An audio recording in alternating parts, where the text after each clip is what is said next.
2007, WWE would hold WrestleMania 23, which at the time, of course, was the biggest WrestleMania ever. It was kind of the beginning of the stadium era as well, and the end of the arena era. And I mean, look where we are now with how many people in over 2 nights can be in arenas.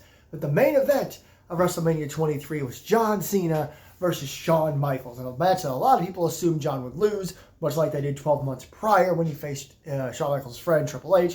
And that's always a fun little fact that people forget about. Is for 2 years in a row, John Cena beat both Triple H and then Shawn Michaels. After WrestleMania, however, Shawn Michaels said he knows he can beat John Cena, even though he had just lost to John Cena at WrestleMania. He wanted to face him again in a non-title match, so it wasn't about the belt. This was about who was the better man, and they would have a rematch on Monday Night Raw, and that is the main reason I chose this episode of Raw, which is what I wanted to touch on real quickly at the start of this. Episodes of Raw, episodes of SmackDown, probably episodes of Dynamite, maybe Rampage, probably not Collision, and yes, even Nitros and Thunders. I think they're important to cover because a lot of times wrestling companies know that TV is important, so they'll put big matches, big moments onto the TV show. So every now and then we're going to cover things like this. That doesn't always mean they are good. However, the rest of the show is an absolute nightmare to watch. It is like pulling teeth. It is like, this is the comparison that I came up with inside my stupid head. It is like going to see Metallica for the first time in your life. You're like, cool, Metallica, great. But then you get there, they close the doors, and they're like, okay, you can't leave. There's no leaving and coming back. But the opener for Metallica is Kid Rock. You would have to sit through Kid Rock to get to Metallica. And while that would suck, it could be worth it in the end to just see Metallica. Maybe I'm being a little harsh, and maybe that's overkill. But that's what we do here. We overkill, we hyperbole. But welcome everybody to JT Channel. That's right, I've changed up the intro a little bit. This is Retro Wrestling Rewind, and we're going to talk about the Monday Night Raw from April 23rd, 2007, where John Cena and Shawn Michaels wrestled for almost 1 hour. Okay, what's really cool about this is actually not what happened on this show, although the main event is awesome, but actually 1 week prior to this Raw was the debut of Santino Marella. That's right, we are almost at 20 years since Santino Marella graced our screens for the first time. For those of you who don't know about Santino, the way he debuted was absolutely tremendous. Umaga comes to the ring. This is after WrestleMania 23, Battle of the Billionaires. Vince McMahon's bald, wearing a bowler's hat. And Vince McMahon, Shane McMahon, and Umaga are in the ring. I think Umaga was the Intercontinental Champion. They challenge anyone in the audience to face Umaga. And then they say, okay, we'll make it a no DQ match. And so you can do whatever you want. They picked Santino out of the crowd, which of course wasn't an actual fan. I didn't know back in 2007. I was like, oh, I wish I was in the arena. Maybe I could have wrestled Umaga. But of course, they bring Santino in the ring for the match.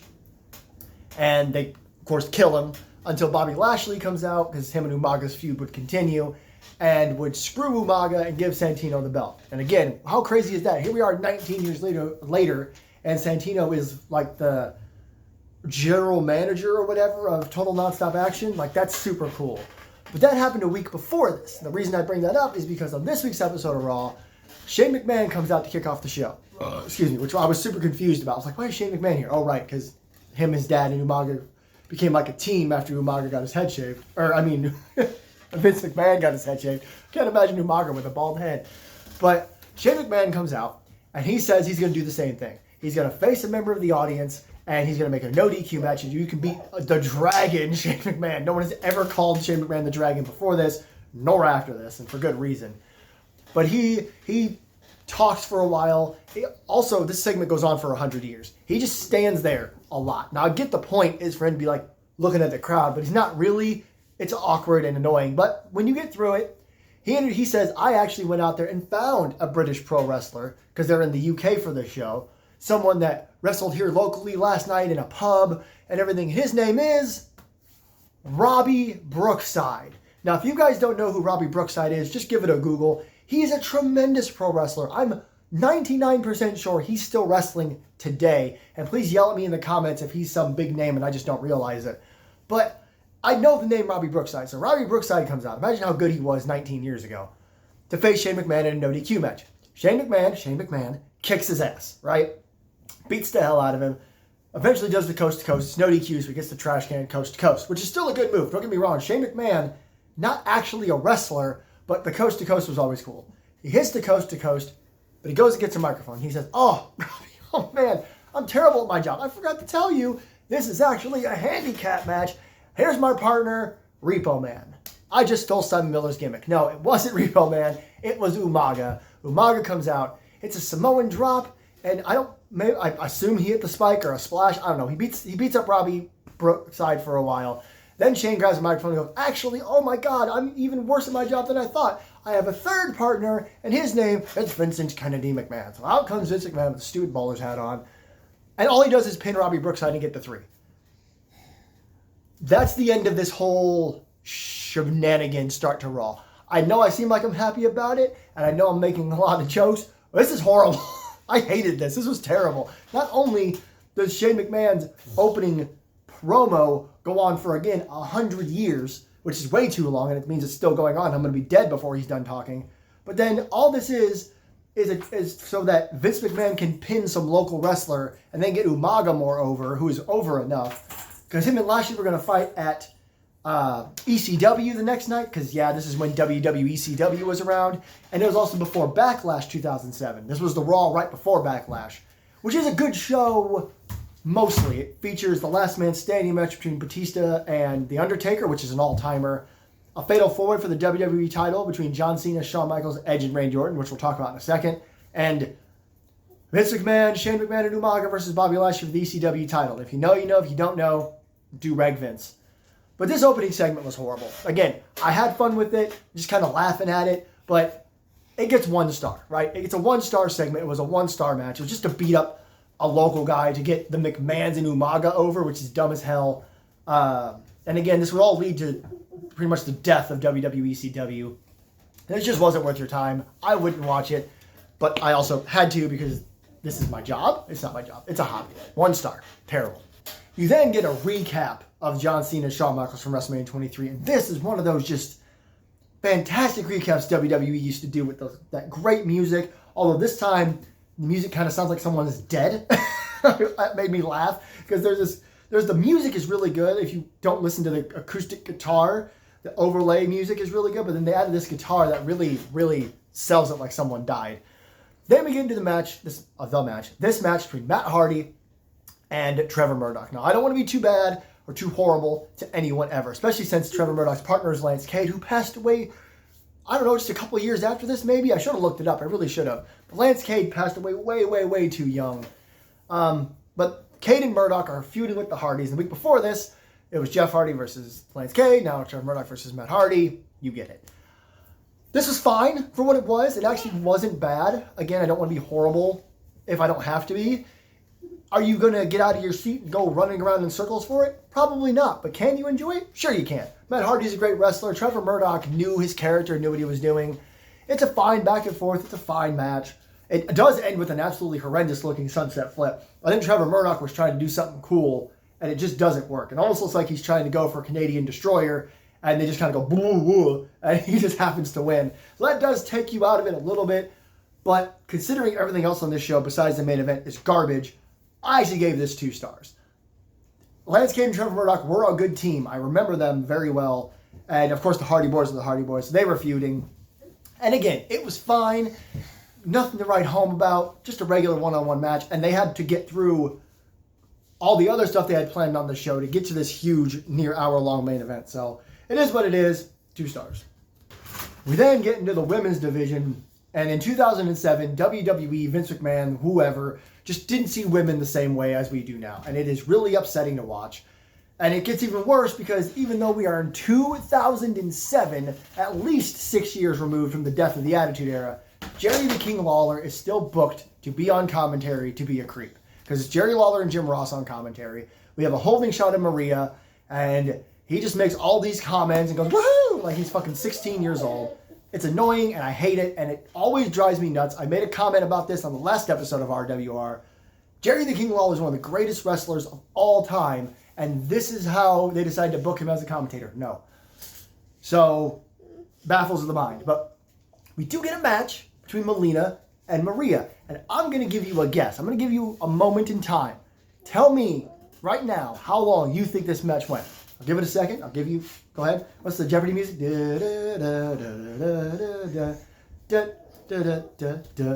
Boom, boom, boom. 65 seconds. Maria and Melina got 1 minute and 5 seconds. That is just, what do you do in a minute and 5 seconds?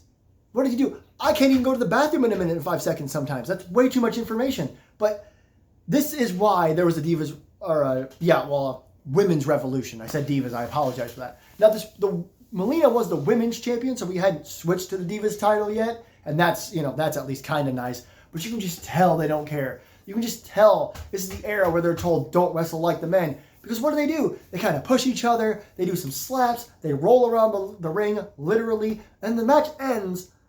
You guys have seen this move 100 times in pro wrestling. Someone comes off the ropes. The other person grabs them as they're coming, and they do like a spin and a face buster. And it's kind of like, oh, what a reversal. And Melina does that to Maria, and the referee goes 1, and the referee goes 2, and the referee goes 3. And I just stared at my TV, or my phone, I suppose, and was just like, that's it?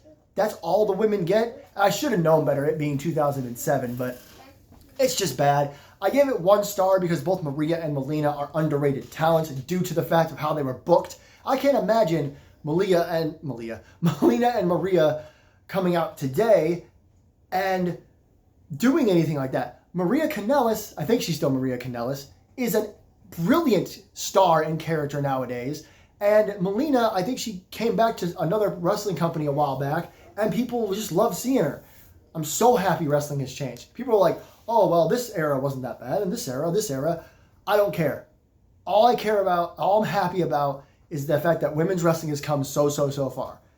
The match between those two on this night only gets a star, though. It's not their fault. It is 100% Vince McMahon's fault. And I know it seems like I'm zooming through this, but because of the main event, there isn't a lot happening in the first part of Raw. But up next is Carlito versus the Great Khali. Now, before we even get into the match, this is, I think I remember this. It was mentioned on the show. Well, not mentioned so much as you see Ric Flair. Ric Flair was kind of managing Carlito at the time, as was, I think they mentioned Tori Wilson, which was weird. I think I remember that relationship somewhat. I think eventually this led to Ric Flair winning the Intercontinental title for the first time ever or something. It's vague. Or maybe it was the U.S. title. I don't know. The point is, put that down. The point is, I kind of remember them being a thing, but he's in there with the Great Khali. So he tries to punch Great Khali, and the Great Khali shoves him down. And he tries to punch him a little bit more, and the Great Khali throws him around. And then he tries to do a couple more moves. He does a springboard. Great Khali swats him out of the air, chop to the head, tree slam, 1, 2, 3, we're done. It's another 1-star match. I don't know what to tell you because I don't want these episodes to be too short, but when the opening segment is the longest match on the show besides the main event, there's no depth to anything on this episode of Raw because they knew, oh, we're having a big main event, so let's just do nothing for the first hour. And I know technically, like, the first segment was furthering a storyline, but it was a crap storyline. We were just pushing the McMahons, and the McMahons don't need to be pushed. They were already over as heels, and Umaga deserved better.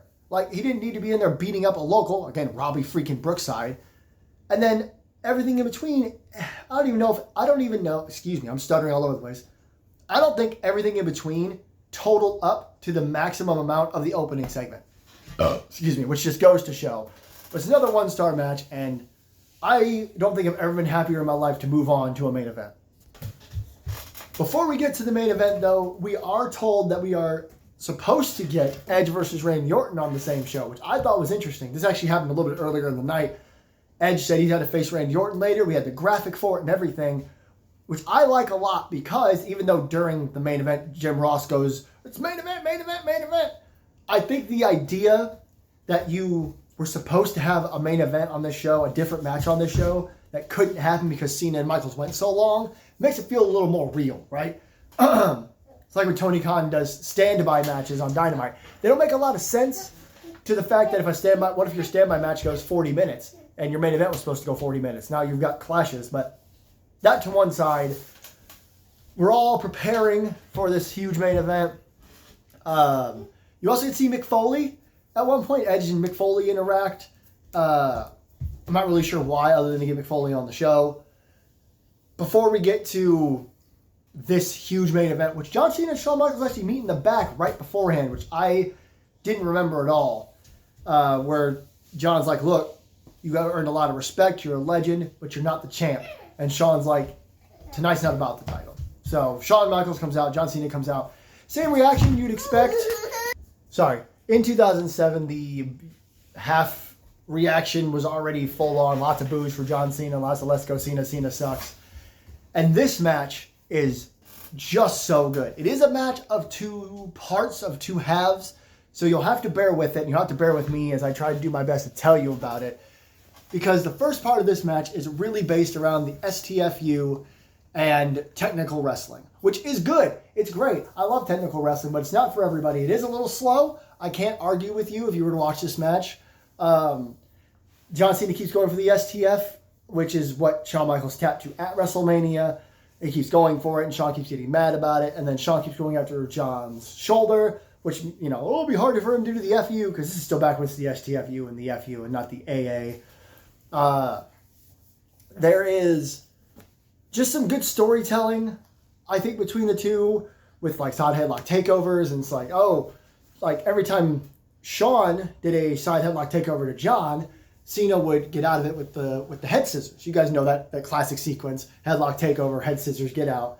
But every time John Cena would hit a headlock takeover, Shawn Michaels couldn't do the head scissors get out, I guess, head scissors reversal. Which doesn't make any sense if you're a longtime wrestling fan, but it was a good story to tell that John's just too strong and Shawn can't get out of this. But eventually the match would pick up. We'd start having more brawling, more punches in the face. John Cena at one point literally just punches Shawn in the face because Shawn slaps him. They start fighting on the outside. There's this incredible dodge. I almost said reversal. An incredible dodge from Shawn Michaels where John's going for the 5 moves of doom. He goes for I think the very first shoulder tackle, and Shawn drops, so Cena flies, hits the ring, and falls out of the ring. And then Shawn throws him into the steel steps, starts working on the shoulder a bit more. It's good stuff. It really is between the two. Eventually, Shawn goes for a pile driver on the stairs, which at WrestleMania 23, Shawn would actually do the pile driver on the steps, which I thought was cool back then, because I'm pretty sure the pile driver was banned in 2007. So that the fact that Shawn Michaels got that, just like when CM Punk did it to John Cena on Raw. But there was that period where the pile driver was banned in WWE, so only certain wrestlers could bring it out. And doing it on the steps was actually a callback to matches Shawn would have with The Undertaker. He doesn't do the pile driver on the steps here on the Raw match. He gets backdropped onto the floor. Cena gets thrown into the announce table.